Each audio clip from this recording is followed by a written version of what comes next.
दोस्तों इस वीडियो के अंदर हम लोग 25 ऐसी चीजें जो प्यारे आका हुजूर पाक सल्लल्लाहु अलैहि वसल्लम ईद उल फित्र के दिन किया करते थे आपको डिटेल में बताने वाले हैं। आप लोग भी ईद उल फित्र के दिन ये 25 काम जरूर करें। इससे इंशाअल्लाह तबारक व तआला ये ईद का दिन आपके लिए बाइस रहमत बन जाएगा। ये बहुत छोटे छोटे से काम है, हम लोग चलते फिरते भी कर सकते हैं। वैसे भी हम लोग ईद उल फित्र तो मना ही रहे हैं, तो क्यों ना हम लोग अपने कीमती वक्त में से थोड़ा सा वक्त निकाल कर ये 25 काम साथ के साथ कर लें तो हमें प्यारे आका हुजूर पाक सल्लल्लाहु अलैहि वसल्लम की सुन्नतें अदा करने का भी मौका मिल जाएगा। तो आइए दोस्तों जानते हैं प्यारे आका हुजूर पाक सल्लल्लाहु अलैहि वसल्लम ईद उल फित्र का दिन किस तरीके से गुजारा करते। और मैं आपको बता दूं आज हमारे यहाँ इबादतें होंगी, उसके बाद दुआएं होंगी। तो अगर आप लोग उन दुआओं में अपना नाम शामिल कराना चाहते हैं तो अपना पूरा नाम कमेंट बॉक्स में लिखिए। आलिम साहब ने मुझे बोला है सलमान आप अपने सब्सक्राइबर्स को बोल दो आज के दिन जितने लोगों के भी नाम कमेंट बॉक्स में आएंगे उन सभी लोगों का नाम लेकर उनके हक में दुआ करवा दी जाएगी। तो दुआओं में शामिल होने के लिए अपना पूरा नाम कमेंट बॉक्स में जरूर लिखें।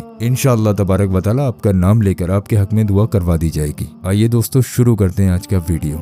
दोस्तों ईद उल फित्र के दिन कई सुन्नतें हैं जिन्हें नबी पाक सल्लल्लाहु अलैहि वसल्लम ने अदा किया और सहाबा इकराम रदियल्लाहु ताला अन्हु ने भी उन पर अमल किया। ये सुन्नतें हमें हदीसों से साबित होती हैं। अब आपको तफसील के साथ ईद की सुन्नतें बयान की जा रही हैं, उनको आप लोग ध्यान से सुने। नंबर 1, तकरीबन फजर के वक्त जाग जाना। ईद के दिन सुबह जल्दी उठना सुन्नत है ताकि इंसान अपने दिन की शुरुआत अल्लाह की याद और पाकीज़गी से करे। हजरत आयशा सिद्दीका रदियल्लाहु ताला अन्हा बयान फरमाती हैं रसूल पाक सल्लल्लाहु अलैहि वसल्लम ईद के दिन सुबह सादिक के वक्त जाग जाते थे और अल्लाह की इबादत किया करते थे। सही बुखारी हदीस नंबर 1142। तो हमें भी चाहिए सुबह के वक्त में हम लोग जितना जल्दी हो सके ईद के दिन उठ जाएं। नंबर 2, मिसबाक करना और गुस्ल करना। ईद के दिन नबी पाक सल्लल्लाहु अलैहि वसल्लम का तरीका ये था कि वो नहाते थे और खुद को साफ सुथरा रखते थे। इब्ने माजा की हदीस नंबर 1315 पर आता है काला अन नबीयुल सल्लल्लाहु अलैहि वसल्लम इन्ना हाजा यौमु ईदिन फाग तसीलू,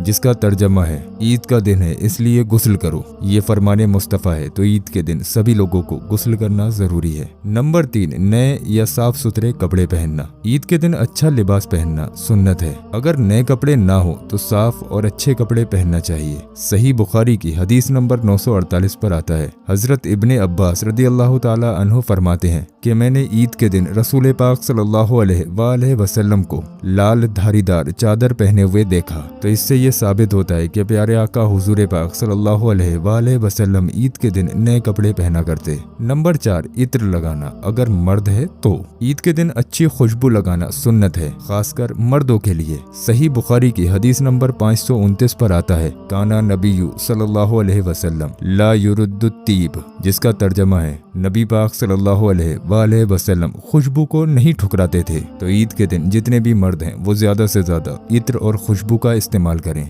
नंबर 5, ईदगाह जाने से पहले मीठी चीज खाना। ये खासकर ईद उल फित्र के दिन है। ईद उल फित्र के दिन नबी पाक सल्लल्लाहु अलैहि वसल्लम बिना कुछ खाए मस्जिद या ईदगाह नहीं जाते थे बल्कि खजूर खाना पसंद फरमाते थे। इसकी दलील सही बुखारी हदीस नंबर 953। तो आप लोग भी ईद के दिन कुछ मीठा खाकर मस्जिद या फिर ईदगाह तशरीफ ले जाएं। नंबर 6, तकबीर पढ़ना।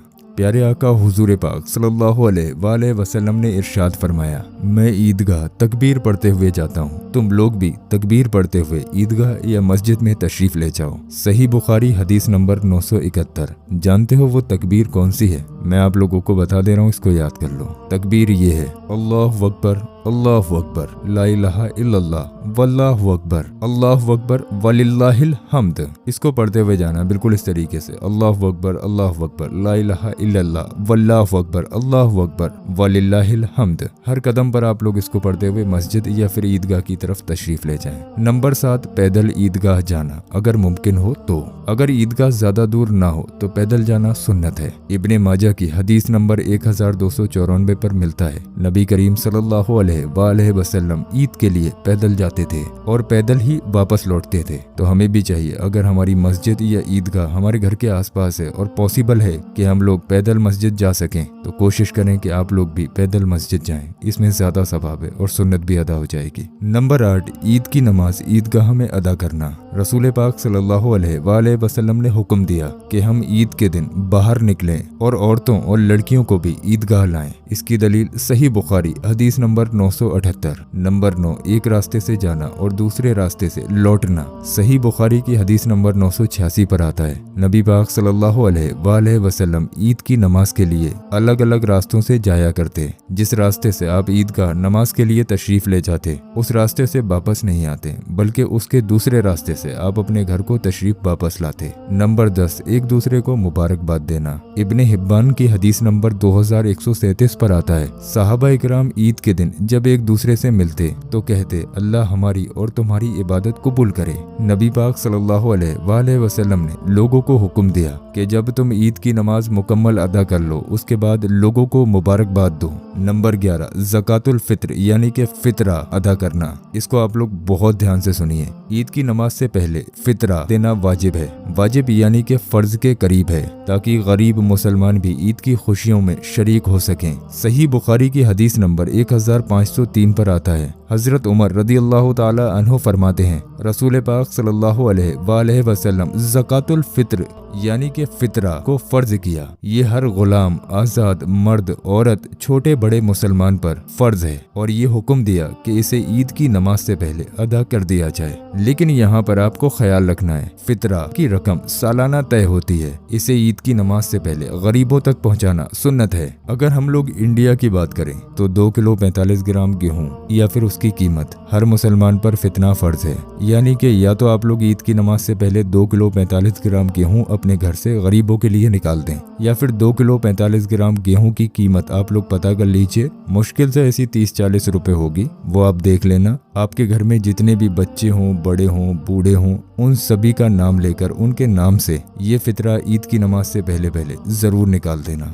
नंबर 12, औरत को ईदगाह लाने की तालीम। नबी पाक सल्लल्लाहु अलैहि वसल्लम ने इरशाद फरमाया कि ईदगाह में औरतों को भी लाना चाहिए, लेकिन जो मासिक हालत में ना हो, यानी कि जो पीरियड्स की हालत में ना हो, वो सिर्फ दूर बैठें और तकबीर व दुआओं में शामिल हों। सही बुखारी की हदीस नंबर 971 पर आता है, हजरत उम्मे अतिया रदियल्लाहु ताला अन्हा फरमाती हैं, हमें हुक्म दिया गया कि हम ईदैन यानी कि ईद उल फित्र और ईद उल अज़हा के लिए निकलें और जवान लड़कियों और पर्दानशी औरतों को भी ले चलें, और हैज यानी कि पीरियड्स वाली औरतों को हुक्म दिया गया कि वो ईदगाह से दूर बैठें और दुआओं में शामिल हों। नंबर 13, ईद की रात इबादत करना। दोस्तों, ईद की रात को इबादत में गुजारना बहुत ही नेमत और सबाब का काम है। इसके बारे में इब्ने माजा में हदीस नंबर 1782 मिलती है, जिसमें हजरत अबू उमामा रदियल्लाहु ताला अन्हु से रिवायत है कि रसूल पाक सल्लल्लाहु अलैहि वसल्लम ने इरशाद फरमाया, जो शख्स ईद उल फित्र और ईद उल अज़हा की रात इबादत में गुजारेगा, उसका दिल उस दिन भी नहीं मरेगा जिस दिन सबके दिल मर जाएंगे। यानी ईद की रात इबादत करना दिल को नूरानी और अल्लाह की रहमत से भरपूर कर देता है। नंबर 14, ईदगाह में नमाज के बाद खुतबा सुनना।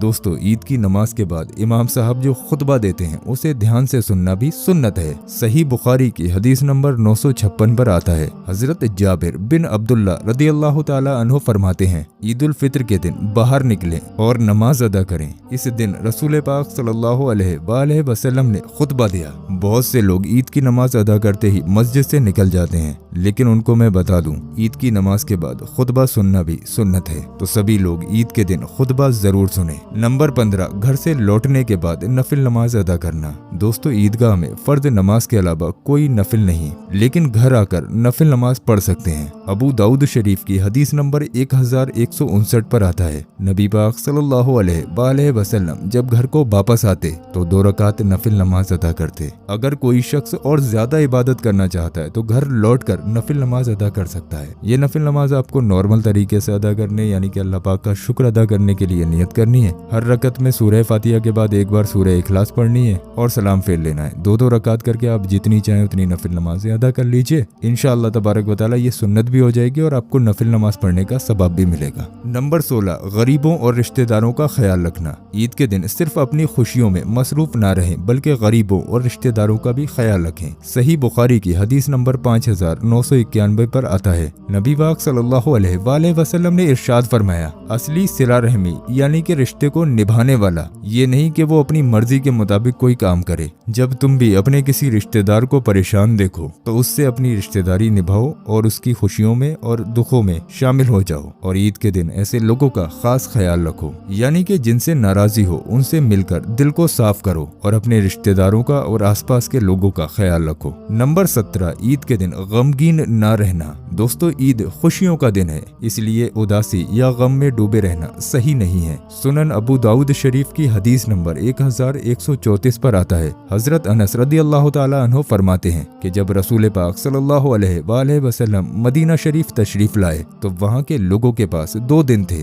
जिनमें वो खेल कूद करते थे। तो आप सल्लल्लाहु अलैहि वसल्लम ने फरमाया, अल्लाह ने तुम्हें उन दोनों के बदले 2 बेहतर ईदें अता की हैं, ईद उल अज़हा और ईद उल फित्र। यानी ईद के दिन मायूस और गमगीन रहना सही नहीं है, बल्कि अल्लाह की नेमतों पर खुश होना चाहिए। दोस्तों, अब तक जितनी सुन्नतें आपको बताई वो सारी जरूरी थीं, लेकिन ईद उल फित्र की और भी खास सुन्नतें हैं जो हमारे प्यारे आका हुजूर पाक सल्लल्लाहु अलैहि वसल्लम से साबित हैं। चलें अब और सुन्नतों को भी जान लेते हैं। नंबर 18, ईद के दिन अच्छे अल्फाज और मुस्कान के साथ में मिलना। दोस्तों, ईद सिर्फ लिबास से नहीं बल्कि किरदार और अखलाक से भी खूबसूरत बनती है। मुसलमानों से अच्छा बर्ताव करना और अच्छे अल्फाज से बात करना भी सुन्नत है। फतहुल बारी की हदीस नंबर 2/570 पर आता है, हजरत जाबिर रदियल्लाहु ताला अन्हु फरमाते हैं कि रसूल पाक सल्लल्लाहु अलैहि वसल्लम जब ईद के दिन लोगों से मिलते तो फरमाते, अल्लाह हमारी और तुम्हारी दुआएं कबूल फरमाए। तो भाई, ईद के दिन हमें एक दूसरे को दिल से दुआएं देनी चाहिए।